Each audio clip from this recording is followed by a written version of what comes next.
I really gotta get like a backdrop or something because these doors just it's not doing it. So I talk about women's body positivity movement and issues and stuff like that. And as promised, I wanted to give the men a turn and looking into them and their body image issues. I actually have a lot of catching up to do when it comes to men's topics because you guys have been wanting to see me investigate men's clothing as well after I did the women's clothing. So I'll get to it eventually. Although it may not seem as if it's as prevalent as women's body issues, I still feel like this is an important topic. Because there's so many images and media coverings of unrealistic body standards for women, like in cartoons, billboards, in the media, music videos, etc. But interestingly, there are also some similar portrayals of men in media that I myself have never actually paid attention to before. But they definitely are there, especially in anime. I enjoy a good anime from time to time. And whenever there is a male protagonist, they all look the same, as in they're all tall, they have this ripped six-pack, like cut like a diamond, just this really fit, muscular guys.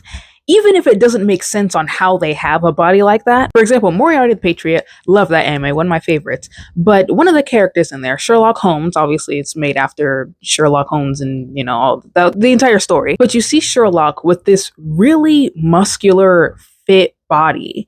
And it doesn't make sense how he has that. My dude is a literal crackhead. He's an avid smoker. He doesn't eat anything particularly special. And I've never seen him work out a day in his life. Like, I know the anime isn't obviously showing every aspect of his life, but it still doesn't make sense how he looks like that. Or what about Chainsaw Man? Denji, the main character, he's literally homeless and never eats. He eats like a piece of bread a day, at least before he got into like the whole, you know, demon slaying police agency, whatever it's called. I forgot. The point is, again, makes no sense how he has a six-pack and like this really ripped body if my dude was barely even eating. Even the old men in animes have six-packs. Bleach, for example. Yamamoto, the leader of the Soul Reapers. My dude is ripped and he's like centuries old. And just in other media, more often than not, the male protagonist is going to be jacked, have really huge muscles, a six-pack, is really tall, without any real explanation as to why they have that body. Just all the good guys just have a body that looks like that. So naturally, very similar to women, this can set an unreal expectation of men and have them strive for a body like this just to feel better about themselves, regardless if they actually want it or not. And there's several other things and cases that can cause insecurities in men in their appearance. Again, just the same with women. But despite all of this, despite all these unrealistic standards, despite similar exposure to these standards, it doesn't seem like men actually have a body positivity movement. Like when you search up body positivity movement, it's mainly women. It seems more like a movement that was made by women and for women. Hey guys, I wanted to touch on something real quick. As I was searching body positivity movement, I found this photo, right? And this is Lizzo. Obviously, she was a big spokesperson for the body positivity movement. She's gotten into controversy, but this isn't about her right now. So look at her, but then look at the two guys next to her. They both have ripped bodies, muscular abs.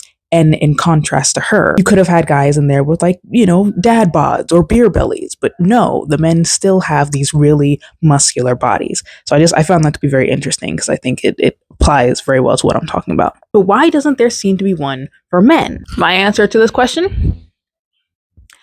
It's because they don't need one. It's because they literally wouldn't know what to do with one if they had one. Let me explain. Now, I said this before on my channel. I really try to strive away from humiliation when it comes to my videos. I'm always trying to analyze and dissect a problem at its core and look at the psychological of the situation. I really don't want this to be like this huge making fun of men and bashing men video. I'm going to be looking at this objectively, just as I did for the women, but of course through the lens of a woman, because obviously I'm not a guy, so, you know, I can't really speak on these experiences personally. As I have two younger brothers as well, one of them being 15, so he's kind of in that prime age of not being obsessed over his appearance, but definitely caring a little bit more. I definitely want to get a better idea of this whole entire situation, just to make sure he doesn't fall down the rabbit hole of being hyper fixated and obsessed on his body. I found this really great video by the channel named Exploitative, and he's a guy who looks into and analyzes men's issues like men's mental health and stuff like that. He made a really interesting video talking about why it seems that men seem to lack empathy, or at least as much empathy as women tend to have. Why is it that men seem to be more cold, more insensitive? Now, the video is 7 minutes long, so I'm not going to post the whole thing, but I will link it down below in the description if you want to check it out yourself. The gist of what he's saying is that men from an early age, from childhood even, were taught to see everything that they do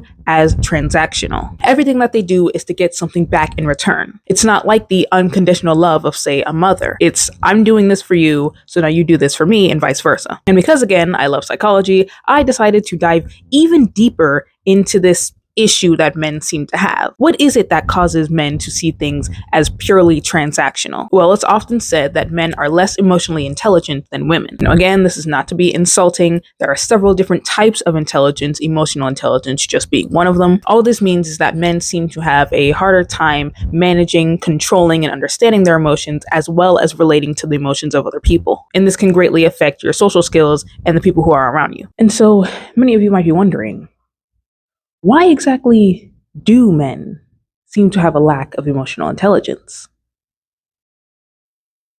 Well, no one seems to friggin' know. Some studies suggest that there is a difference between certain brain structures between men and women. One of those things being the inferior parietal lobe. And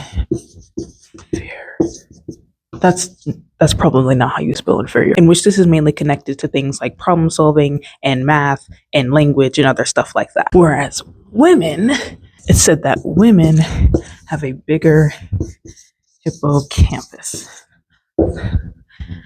which is connected to memory and emotion, which means women have better emotional capabilities. But all of this could just be a bunch of BS, because the articles that I found it from do not cite their sources. As a matter of fact, one article just took it from another article, basically plagiarized the entire thing, and then the original article, once again, doesn't cite its sources. It just says, sources suggest. UCLA ended up actually doing a study where they were testing the difference between men and women and how they react and seeing another person get hurt. That study also suggested that women tend to have better emotional intelligence and empathy when it comes to seeing a person get hurt, seeing certain parts of the brain light up. However, they also recognize the fact that there could be other reasons on why women are reacting more than just seeing someone get hurt. That there would be different reasons besides just, top-down processing, bottom-up processing, all that other psychology stuff I'm not going to get into today. More sources have also found that women tend to have a chemical called oxytocin more than men do. It's a hormone that many people consider the love hormone or the bonding hormone, and it's associated with things like trust and empathy and relationship buildings and stuff like that. Sources also say that women tend to have more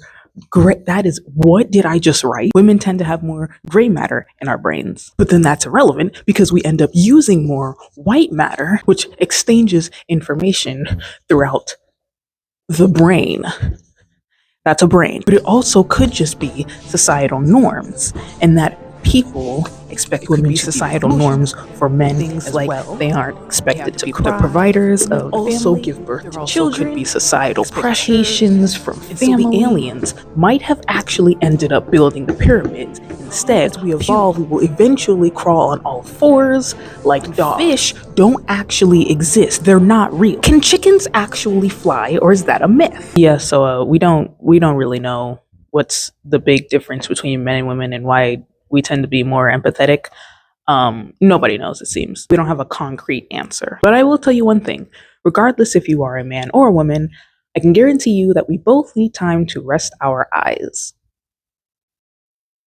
Yes, that's a transition into the sponsor. Just hold on. Don't skip, please. This video is sponsored by Manta Sleep. Manta Sleep is a company that prides themselves in breaking the stigmas of taking naps during our busy 9-to-5 work schedule. They want people to get back into the groove of getting comfortable with taking midday naps and just resting their eyes when they need to. Manta Sleep has several different masks that you can choose from. They have a weighted mask, they have a silk mask, they even have masks for kids. The mask I have happens to be the Bluetooth headphone mask. The mask features Bluetooth headphones embedded in the sides of them and are completely adjustable so you can move them wherever you need them to be. The straps are also completely adjustable so they can fit to your head comfortably. Manta Sleep also has an array of accessories that you can use with their mask. For example, the cool eye cups. You can pop these in the fridge or the freezer, attach them to your mask, and they can rest on your eyes, relieving your sinuses and removing puffiness from your face. It's kind of like putting cucumbers on your eyes, kind of like giving a little spa day to yourself, except you don't have to pay the price that comes with the spa day. They're a great gift for anybody with a busy schedule but sometimes wants to take naps in between breaks, or just use them in your day-to-day life to avoid staring at a screen 24/7. So you can click the button on your screen to get yourself a mask, accessories, and everything else that you could possibly want, and use my code KSAJA for 10% off of your order. Thank you so much for Manta Sleep sponsoring this video,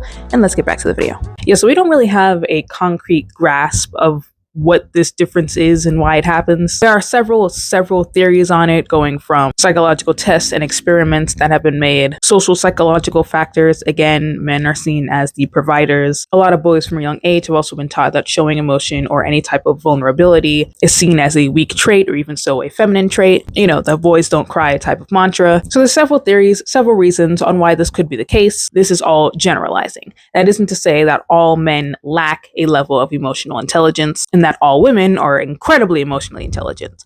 I, for one, am not. I actually severely lack emotional and social intelligence. These are things that I'm actively trying to work on, but if you cry near me, I will not know what to do. Please don't come to me for help. I try my hardest to be empathetic, but it comes off as very ingenuine. I feel like I never know what to say. I never know what to do. I'm just really bad at it, okay? And then you have certain men, like my history professor, which may be watching this if you are high, incredibly emotionally intelligent, incredibly good at comforting people, being sympathetic, being empathetic. So it really just depends. It is just a generalization. But generally speaking, we are seeing more of this issue in men. So because of this lack of emotional intelligence, naturally, you tend to see things very transactional. If you are with another person and there's no emotional bond between you two, there's really going to be only one other reason why you're helping each other or doing things for each other, and it's because you expect something in return. So naturally, that tends to be the way that a lot of men think. Now, this isn't entirely wrong. There are times where you do need to recognize that there is some level of transaction that comes in a relationship. If you're friends with somebody and you're constantly doing favors for them, constantly doing stuff,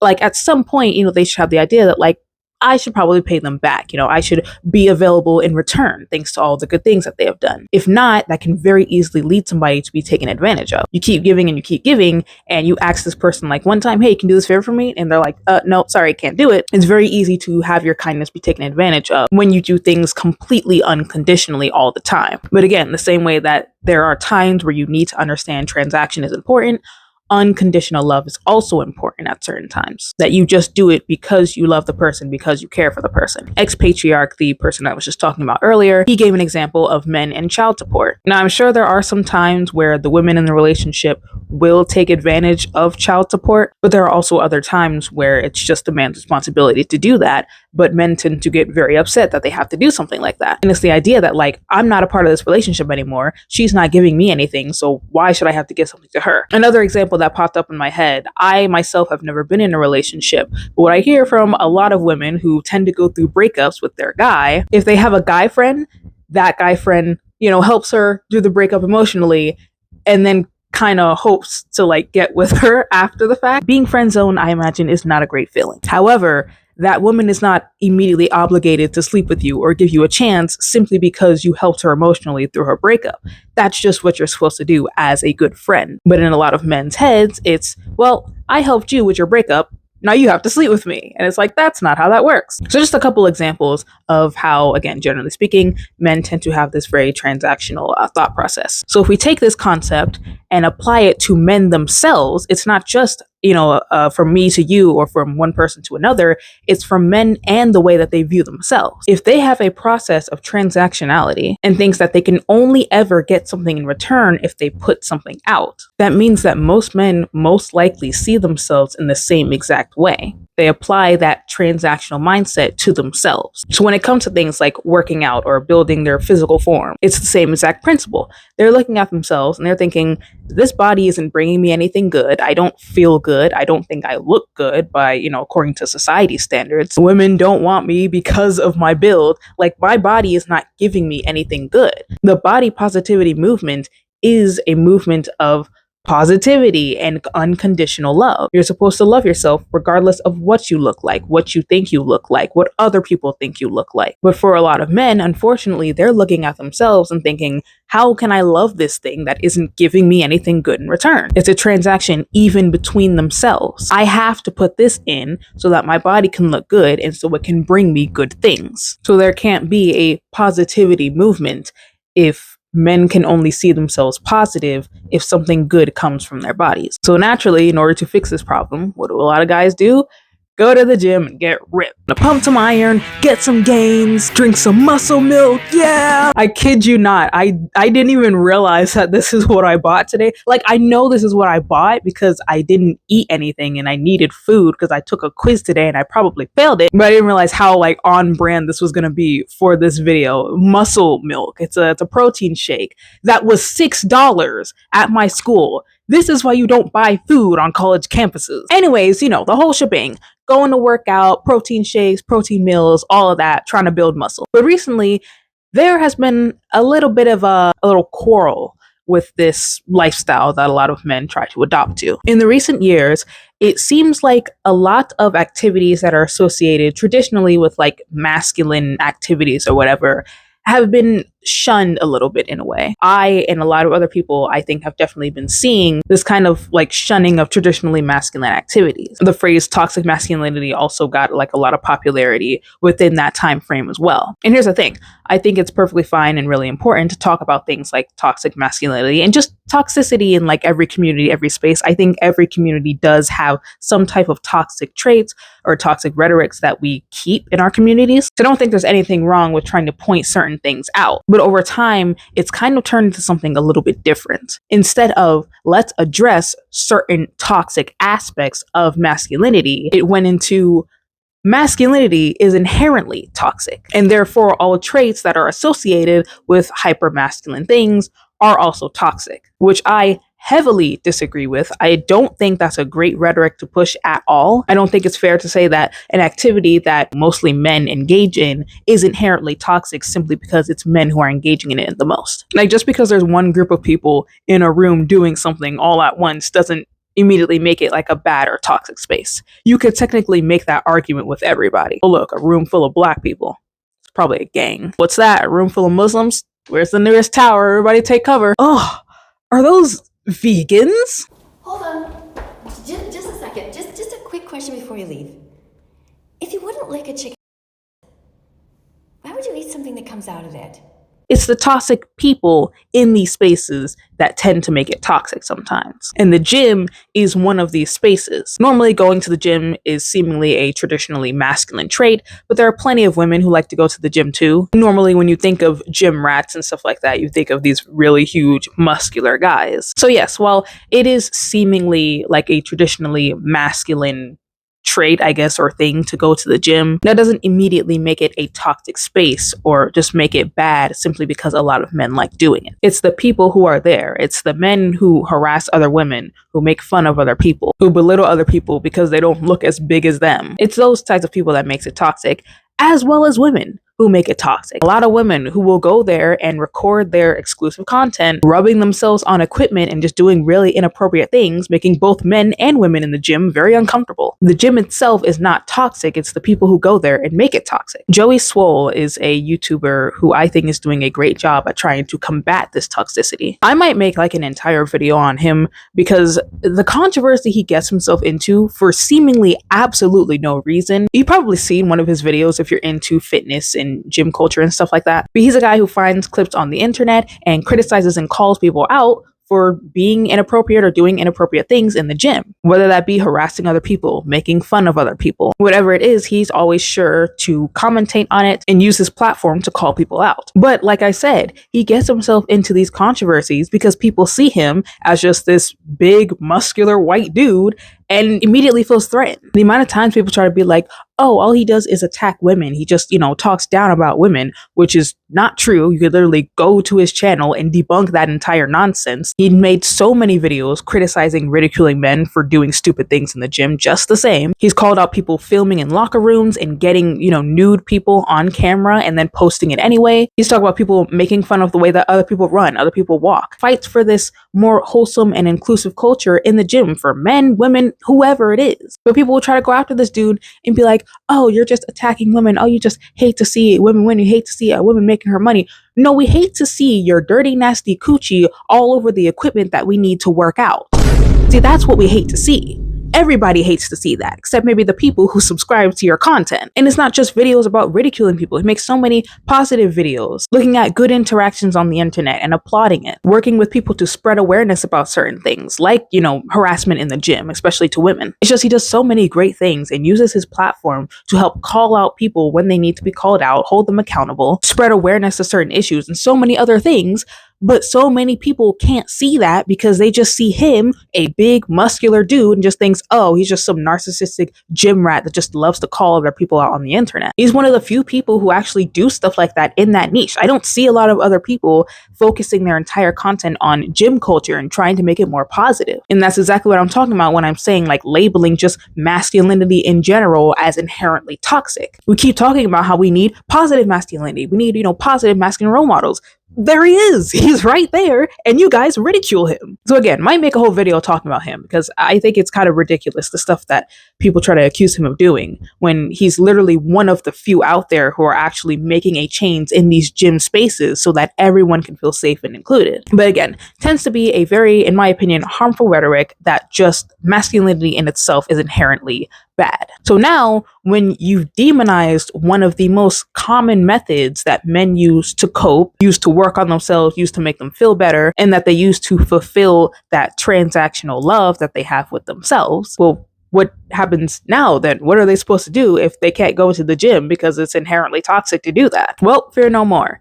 Because now comes literally everybody who seizes this opportunity and capitalizes off of it. The gurus, the course guys, the podcast dudes, everybody. So many people see this opening to capitalize on, and then they become a savior of all the poor men who are being demonized and looked down on. So now you're seeing a surge of all types of different content that is made for men. That's like self-help and health-wise, exercises, diets, lifestyles, and all this other stuff. You got looks maxing. That got really popular like a couple years ago. You've got the jaw exercises, chewing on this really hard gum or that weird thingy that you chew on to make your jaw sharper. Mewing and doing strange things on the inside of your mouth and tongue. Hand exercises. Like, have you seen those hand tools to like strengthen your hands? Well, I imagine it was less about strengthening your hands and more about getting them all veiny so they look cooler, I guess. Different lifestyle content that is centered around men. Eating raw meat, that definitely got a lot more popular, and again, specifically among men. We'll get more to that in a second. Jelking, that's another one that was a part of like the looks maxing thing. Moist Critical, the Giga Chad himself, actually admitted to doing this exercise a while ago and literally hurt himself, like injured himself when doing it. Something also very interesting when it came to a lot of these videos that were like self-help for men and stuff like that. They were all incredibly hyper masculine. I don't think it was a coincidence that a lot of these exercises and different things for men had surged right around the time that, a lot of people are demonizing just masculinity as a whole. I'm not saying that a lot of these exercises are brand new, but they definitely resurfaced when it came to TikTok and stuff like that. Once again, these people know how to capitalize off of people who are desperate. Hint, hint, also the reason why you're seeing a lot of these, red pill podcaster men, like everyone's favorite bald misogynist, Andrew Tate. A lot of the motivational, like Giga Chad videos that you see on the internet, they all kind of follow the same formula. They kind of have the same vibe. And it's always like, oh, go out into the woods and reconnect with nature, live off of the bare minimum, and don't worry about any distractions. And it's always got some like AI voice going on in the background or something like that. Point being, they're very similar with how they sell themselves. One great example of this is the Liver King. Now, if you don't know who the Liver King is, or you probably heard of him, but you just can't quite remember what exactly he did, he's very well known for basically looking like he came straight out of Demon Slayer. I mean, this guy is like cut like a diamond, like bulging rock hard abs. And his entire brand was focused around the fact that those abs were completely natural. His brand was centered around the fact that he was this all natural, no GMO, no artificial flavors, no MSG, no high fructose corn syrup, vegan, animal cruelty free, high quality specimen of a human being. He was like, I did this through all natural means. I did this with hard work, with grinding every day and putting work into myself. But unfortunately, and eventually, it came out that he was not in fact all natural and that he was in fact on GMO. And by GMO, I mean steroids. Yeah, that's right. So the Liver King king ended up using those good old performance enhancing drugs, and that's what gave him that body shape. Some documents ended up leaking on the internet, and then he had to make this huge apology or whatever. And a lot of people were like, oh, how could anybody fall for that? Like, it was clear that he was on steroids. It's like, again, do not underestimate the illogicalness of humanity when we are desperate. Humans are emotional creatures, especially when we are shopping and looking for solutions to our problems. Yes, men may not be, super emotionally intelligent compared to women. That doesn't mean they don't have emotions at all, especially when it comes to themselves and their own pain and their own troubles. Just like anybody, they're looking for a solution. We don't care where it comes from or who it comes from. And sometimes that rational thinking can be completely wiped out if you are very emotionally invested into the solution to your problem. What do you think marketing and consumer psychology and all of that even is? It's knowing these pain points and knowing how to relieve them. It's the reason why we shop for things in the first place. So it's very easy to see how many people overlook the fact that maybe he wasn't all natural. Maybe, that body clearly was not just from the supplements and the vitamins and whatever else he was trying to sell. But a lot of men weren't thinking about that. They just saw this man who had this really cool lifestyle and a really good looking body. I mean, again, he played right into that super hyper masculine trend that was going on. He had this very rustic home, rustic lifestyle, talked about reconnecting with nature, living in the woods, stuff like that. He had a lot of money, he had a nice body, he had a wife and kids, a really good career going. Like, he just seemed like the dream guy, right? Again, that's just basic advertising for anything. It's the same exact thing when it comes to women's health and women's body issues and stuff like that. The beauty industry thrives off of those insecurities. And once again, it gives this very exaggerated and somewhat unrealistic of masculinity or what it means to be a man. Because if they can do that, they can then fulfill the transaction they have between them and their bodies. They put work into their bodies, they get jacked, they look the way that they want to look, and ultimately they'll finally feel proud of themselves. They'll feel like they have some sort of value. Then and only then can they be proud of their bodies and love their bodies because it's bringing them something good. But just as I was saying with the women's body positivity movement, body image issues, and all of that, putting so much emphasis and value on your body makes it seem like it is only valuable if you think it looks good or if it's beautiful or whatever. That is not true. You don't have to be good looking in order for your body to deserve the care that it needs. A lot of these guys are running to the gym, downing protein packets, watching all these alpha male YouTubers and trying to adopt this unrealistic, hyper masculine lifestyle because they believe that's what's going to give them the value that they're looking for. And for some, it works, but at the end of the day, if this is what you have to do in order to feel like you value your body, what are you actually valuing? Is it your body or is it what everybody else expects you to look like? What is the actual root cause of wanting to change? There's nothing wrong with going to the gym to work out and get ripped. But why are you doing it? Who exactly are you doing it for? It is a dangerous thing to put so much value into your body and to keep changing it and altering it only because you think that it will be valuable to other people. This is why I feel like this is an important topic to talk about with everybody, both men and women. Yes, it may be a lot more common in women, but that doesn't mean it isn't necessarily happening for men. I think we need to get better at recognizing that there can be problems in, every area and be aware of those problems and see them as legitimate instead of trying to make fun of people for it. I think a lot of people, specifically women, have gotten really comfortable making fun of gym rats, making fun of dudes who want to get really big and flex in the mirror or whatever. They may stereotype guys like that and be like they're really self-absorbed and they're just a-holes or they have fragile masculinity. Again, I will never understand why we're making fun of other people's insecurities, saying that it's fragile masculinity. Even if it actually is, don't you think that's a conversation to have instead of making fun of them for it? It's the same thing that women would do about men's height. It's like you make fun of men for being short and then make fun of men for being insecure about the fact that they're short and call it fragile masculinity. I don't get it. The math isn't mathing. And men will do the same exact thing to women. You make fun of women for being so obsessed about our appearance, wearing all that makeup, you get into BBL, all this other stuff. But then y'all make fun of women when they have a flat butt or when, their face is full of pores because guess what? We're human and we have pores. Some of y'all don't even know what a woman without makeup looks like. You think an all natural look is literally no makeup. I just wish that we would stop making fun of each other's insecurities and instead recognize how much of an actual problem it is. The more we're making fun of it, we're just perpetuating the issues. It's an important topic to talk about with everybody. body so everyone can realize why they're working on themselves the way that they are. Is it for the validation of other people? Is it because you genuinely want to, or do you feel like you'll only be valued because you do these things? Which I guess then leads me to the last question that I have. Do men need a body positivity movement? I personally don't think so. I've already shared my feelings on just body positivity in general in my video talking about women's body issues. I'm not a huge optimist, so I don't really adopt the idea of seeing everything as super positive and super great all the time. But again, just because of how men function, I don't think a body positivity movement would even work in their favor. Ultimately, I think men need to get a little bit better at changing their behaviors. At the end of the day, I'm not telling men that they need to stop being masculine or whatever, but having that trait of seeing everything as a transaction can be harmful in certain circumstances, especially with yourself. If you can't see yourself as something worthy of love and care and value without having to do something that your body then gives you something good in return, that can be dangerous. Recognize that you don't need a six pack and bulging muscles in order to be appreciated, in order to make sure that you eat, in order to make sure that you take care of yourself. You can do it if that's genuinely what you want to do. If you just love going to the gym, that's great. I encourage it. Don't beat yourself up trying to be this version of yourself that you think that's going to bring you all the good in the world. Don't make yourself think that you have to look a certain way in order to be valued. And as I said earlier, this is all coming from a woman. It's from the perspective of me, who is not a man. So I could be wrong about a few things. I'm just using my basic understanding of psychology and psychological practices and applying it to what I see in real time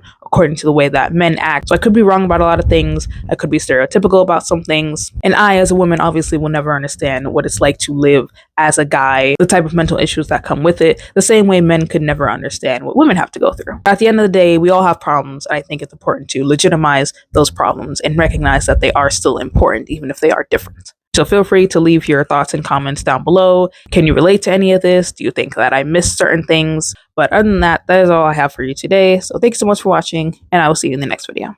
Bye.